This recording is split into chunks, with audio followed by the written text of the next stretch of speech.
Hi everyone, it's story time with Estree, and today we're going to be talking about birth stories. I'm going to start with my first son. As you may be aware already, I have 4 kids, so I'm going to be talking about my first son's delivery today. My first son is Michael. He was born on the 29th of September 1993. That was 31 years ago.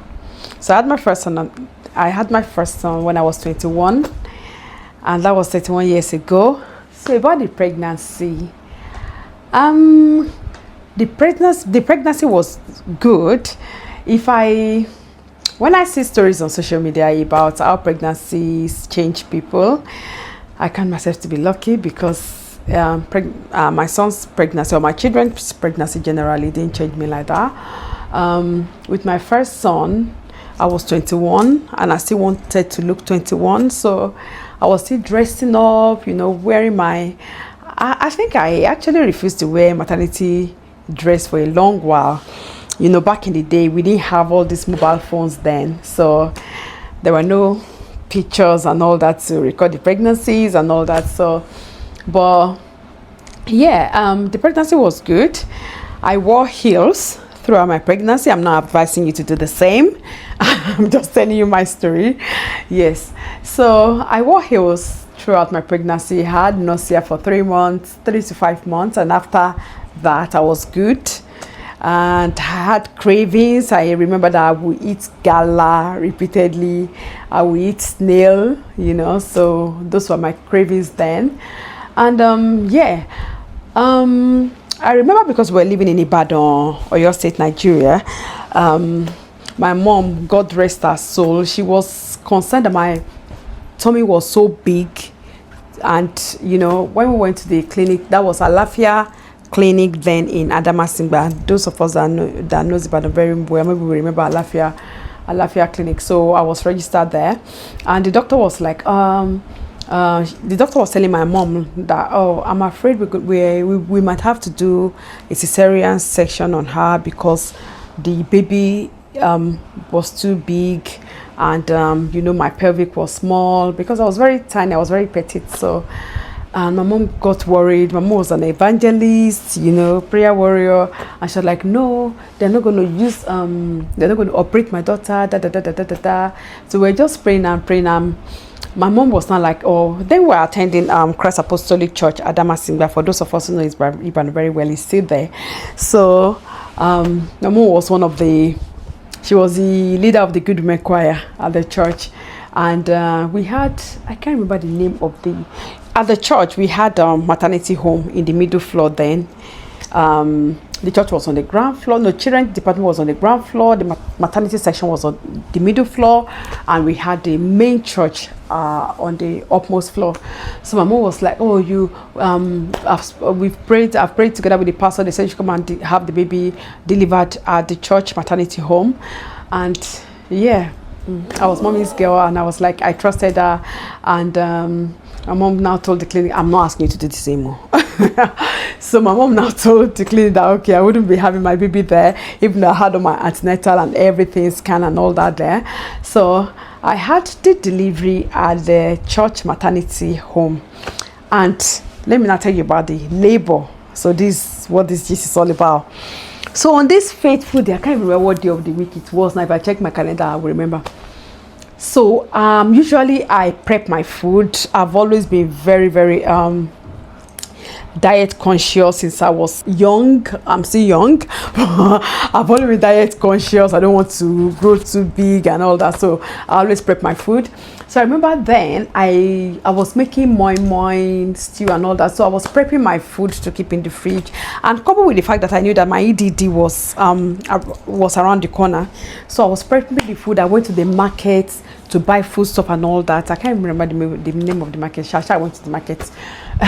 All this market, is it I can't remember the name. So I went to the market.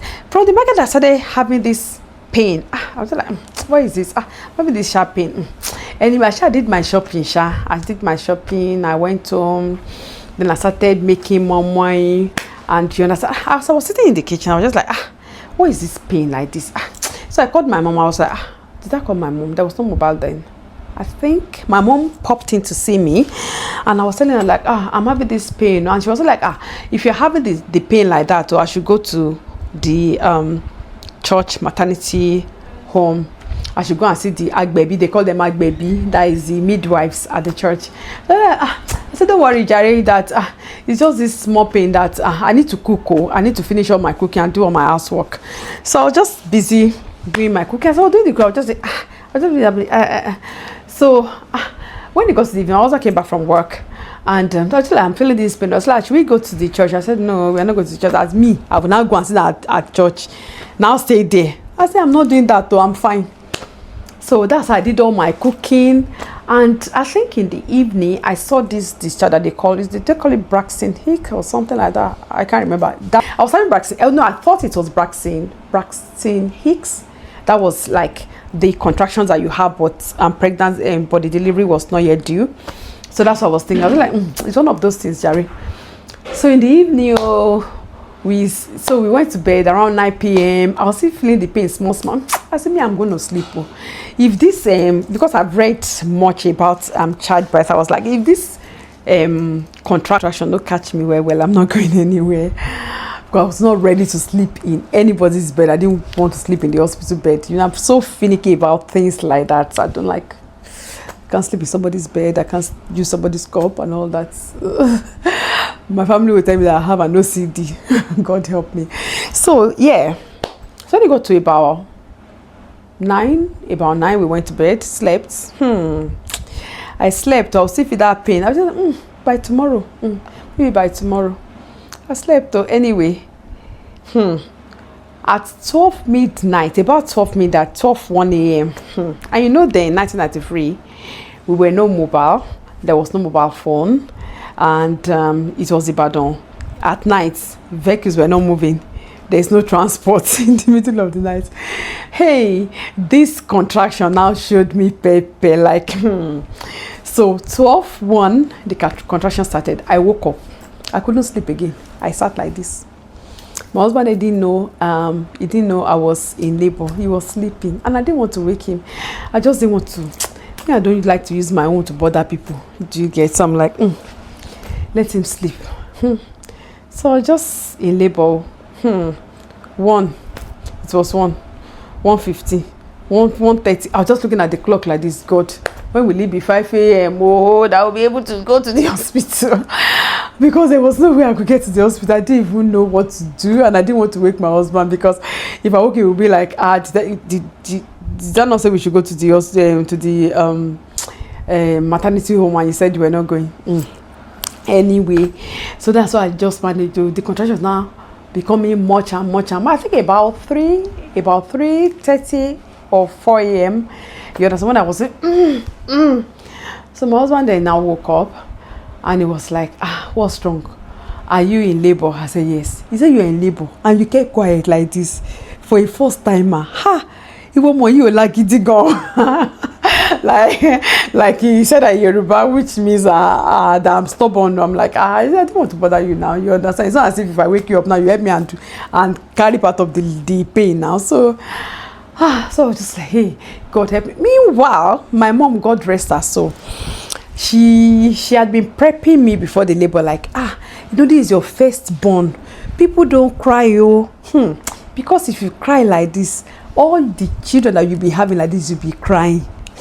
People don't say negative things, so just try and keep quiet rather than say anything negative.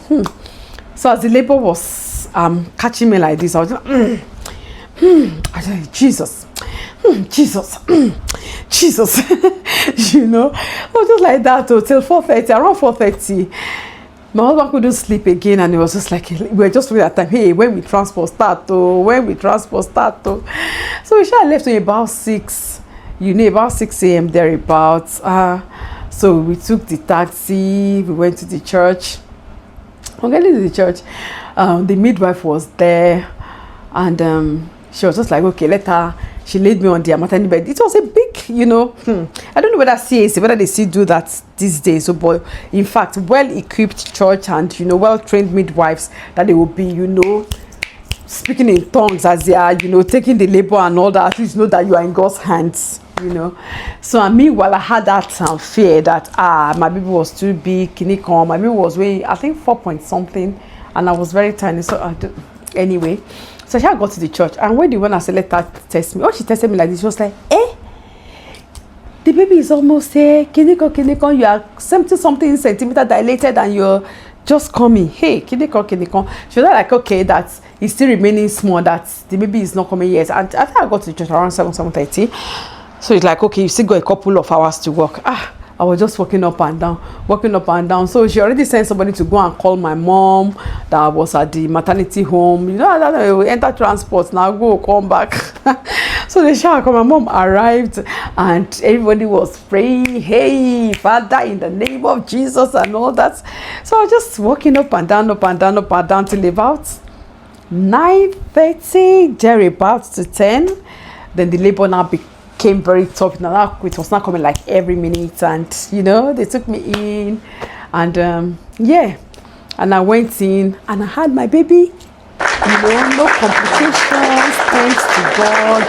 You know, everybody was telling me that how will you leave hospital to go and deliver at church? Kiniko, hey, you are risking your life, but you know, my parents are staunch Christians, like, you know, so we just believed in God, and God answered our prayers. I had my baby. It was a big baby, I think 4.2 or 4 points, I can't even remember. You see, I know it was 4 point something, whether 4.2, 4.4, 4.6, something around that area. So that's how I had my baby. I had tears, and I know back in the day they said they would stitch people. They didn't stitch me, and I was fine, thank God. I healed. It was just like I didn't even have tears. I remember when I was going to wee for the first time, they were like, I should go and try and wee. Hey! By the time the urine came out like this and he burned me like this, I was going, it burns. I like, just wee. That's how it's going to heal, you know. So that's what happened. I had my baby, came back home, baby was well, I was well, and thanks to God. And that is the end of my story about my firstborn's childbirth, and today is 31. Thanks everybody for listening and watching, and next I'm going to talk about my other babies. Thanks, and catch up later. Bye.